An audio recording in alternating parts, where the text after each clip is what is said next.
ఎట్లా వస్తారు? వాస్తవానికి పవన్ మాటలు ఇంకా ఇమ్మెచ్యూర్గానే ఉంటున్నాయి. లేని దాంట్లో గాల్లో శూన్యంలో ఏదో ఊహించుకొని ఏదో మాట్లాడేసేసి ఆయనను ఎవరో ఏదో అన్నాడని చెప్పి ఎవరో ఏదో మాట్లాడితే అనామకులు ఎవరి గురించి మాట్లాడుతున్నాడో చెప్పాలి. ఆయన మొత్తం తెలంగాణ ప్రజలకు వ్యతిరేకంగా మాట్లాడినట్టు మాట్లాడి ఈ తెలివి తక్కువ మాటలు మాట్లాడడం మంచిది కాదు. సినిమా డైలాగులు మాట్లాడి ఇష్టం వచ్చినట్టు నీ గురించి ఎవరు మాట్లాడితే వాని గురించి మాట్లాడు. తెలంగాణ ప్రజలు మీకు బోవ పెట్టిరు, తెలంగాణ ప్రజలే మిమ్మల్ని జాదిండ్రు. ఇవాళ మీ పెరుగుదలలో మీ ఎదుగుదలలో ప్రతి ఇంచు తెలంగాణ ప్రజల దయ, తెలంగాణ ప్రజల దాక్షిణ్యం. మీరు దాన్ని వదిలిపెట్టి ఎవరో ఏదో అన్నాడని చెప్పి అసలు ఇవన్నీ చూస్తే మనకు కనిపిస్తుంది వీళ్ళిద్దరూ మ్యాచ్ ఫిక్సింగ్తోని ప్రజల్ని మోసం చేస్తున్నారు. కాంగ్రెస్ పార్టీ పవన్ ఇద్దరు కలిసి ప్రజా సమస్యల్ని పక్కదారి పట్టించే పద్ధతుల్లో తెలంగాణ ప్రజల్ని మోసం చేయడం కొరకు ఆడుతున్న డ్రామాలు తప్ప ఇంకోటి కనబడతలేవు మాకు ఇందులో. ఎందుకంటే ఎవడు బాధ్యత కలిగినోడు పడగ ప్రభుత్వం ఒకవేళ అనుమతి ఇవ్వకపోతే ప్రభుత్వ చేతకంతాను. ఆఫ్టర్గా పవన్ కళ్యాణ్ వస్తే మీటింగ్ పెట్టుకుంటే శాంతి భద్రతల సమస్య వస్తుందా? ఏం తెలివి తక్కువతనం ఇది? ఇక ఒక రాష్ట్రానికి ఆపడం అనేది ఎవరితో కాదు. ఇంకా ట్రంప్ ఇన్ని ఆంక్షలు పెట్టినా అక్కడికి అవతలేరిపోతూనే ఉన్నారు. ఈ తెలంగాణ నుంచి ఆంధ్ర నుంచి తెలంగాణ పోవడానికి ఎవడెవడిని ఆపలేడు. కానీ ఎవడు ఆపినోడు కూడా లేడు. ఇవి కావాలని చెప్పి ఇవాళ ఈ రాష్ట్రంలో ఉన్న సమస్యలు, రైతుల సమస్యలు, యువకుల సమస్యలు, నిరుద్యోగ సమస్యలు, విద్యార్థుల సమస్యలు, హాస్పిటల్ సమస్యలు, వీటన్నిటి నుంచి పక్కదారి పట్టించడం కొరకు ఆడుతున్న డ్రామా తప్ప ఇంకొకటి లేదు ఇక్కడ. ఇంకొకటి ఆయన ఇంకో తెలివి తక్కువ మాట మాట్లాడాడు. మరి ఆయనకు రాష్ట్రాల ఏర్పాటు గురించి తెలియదు. పెద్ద పెద్దోళ్ళే తప్పు మాట్లాడంగా ఆయన మాట్లాడడానికి పెద్దని తప్పు అనుకోవడం లేదు. ఎందుకంటే ఆయనకు ఉండే జ్ఞానం గంతే.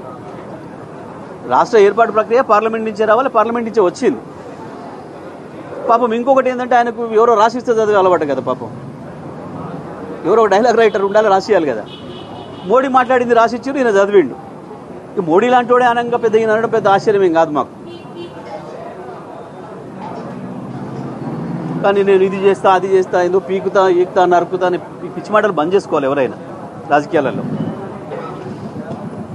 ఎవరినెవడు పీకలేడు, ఎవరినెవడు ఆపలేడు, ఎవరినెవడు నడపలేడు. అందరిని భవిష్యత్తు నిర్ణయించేది ప్రజలు. అందరూ తలరాత రాసేది పొలిటికల్ లీడర్లది ప్రజలు, పార్టీలది తలరాతలు రాసేది ప్రజలు. వాళ్ళ గురించి మాట్లాడేటప్పుడు జాగ్రత్త మాట్లాడుకోవాలి.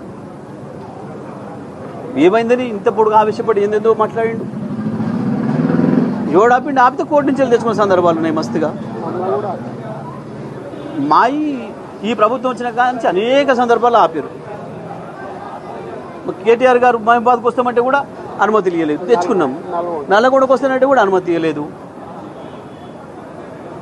తెచ్చుకున్నాం. ఇవాళ వచ్చిండు కదా. ఏముంది, ఎవడెవరిని ఆపలేదు. ఇదంతా డ్రామా. అసలు సమస్యల్ని పక్కదారి పట్టించడం కొరకు ఆడుతున్న నాటకం తప్ప ఇంకోటి కాదు. మంత్రులు కూడా బాధ్యతారహితంగా మాట్లాడడం, ఎవరిని కూడా ఆపుతాడు, తిరగకుండా ఆపుతాడు. అవుతుందా?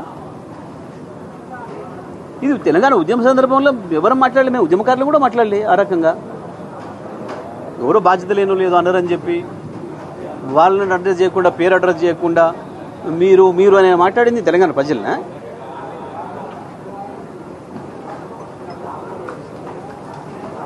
ఓ బాధ్యతాయుతమైన పదవిలోకి వచ్చినప్పుడు ఆలోచించి మాట్లాడాలి ప్రతి పదం కూడా. ఎవరికని రాదు, మాకు అనరాదా? అంతకంటే పెద్దగా మాట్లాడొస్తుంది. అట్లా కాదు కదా, బాధ్యత ఉండాలి కదా. ఏదో ఆయన వెళుతుండు, ఈయన ఆపినట్టు, నేను లేసని సంగతి చెప్తా అని ఎవడు అని వెనకట అన్నాడని ఇప్పుడు అన్నాడు. ఇవన్నీ నాటకాలు తప్ప ఇంకోటి కావు. ఇవి ప్రజల సమస్యలకు సంబంధించినవి కావు. ఈ సమస్యలు ఇప్పుడు ఇవాళ తెలంగాణలో ఇమ్మీడియట్గా ఉన్న సమస్యల్ని పక్కదారి పట్టించడం కొరకు కాంగ్రెస్ పవన్ కలిసి ఆడుతున్న నాటకాలు ఇంకోటి కావు.